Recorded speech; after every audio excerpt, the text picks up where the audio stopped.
wasn't going to do a video today, but I wanted to show you how kind of crazy this was going through so much weather. It predicted I would get to this stop at 32%.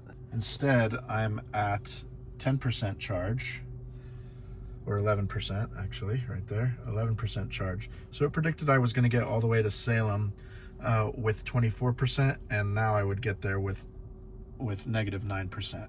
You know, I kind of figured that before because I knew we were going to be driving through a ton of weather. It was just downpouring. I'm doing 7 hours of driving today, round trip.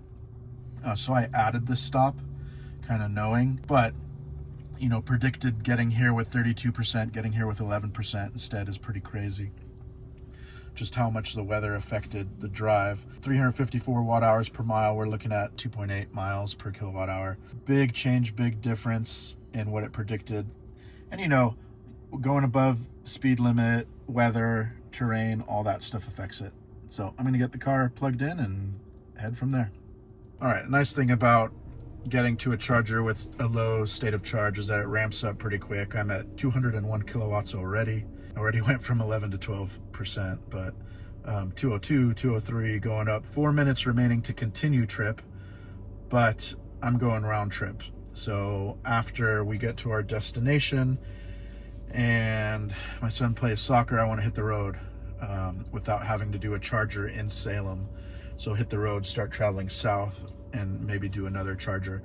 You know, if the weather was better and all of that, then I could have hit Salem without having to stop here and charge, and then just did one charge there and then hit the road back. But this will be fine. I could do a quick stop here, get to the destination, then do a longer charge there and get home. But I think 2 kind of medium charges will be fine.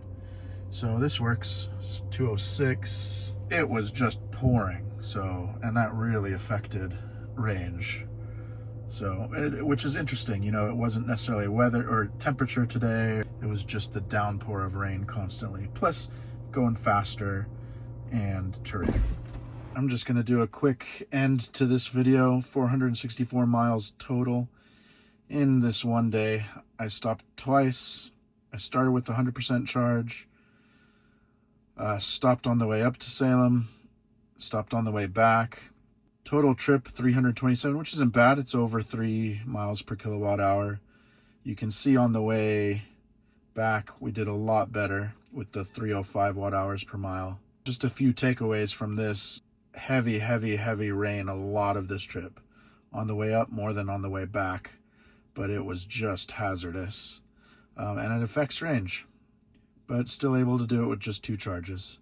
On the way back, it wanted me to charge twice, 2 short stops, which I totally get. Would have been in and out of 2 short stops and then home, because, you know, the charging at a lower state of charge both times would have charged faster, ramp it up, charge faster, get off, go to the next one, then just get home. But I don't know. I plug in and I just let it charge for a while. So just did one. Kind of feels weird, you know, hopping on the freeway, drive an hour, hop off, charge, then come the rest of the way. I don't know. So I didn't do it like that. Maybe I'll try that next time. But that's where we're at. 464 miles in a day, totally doable.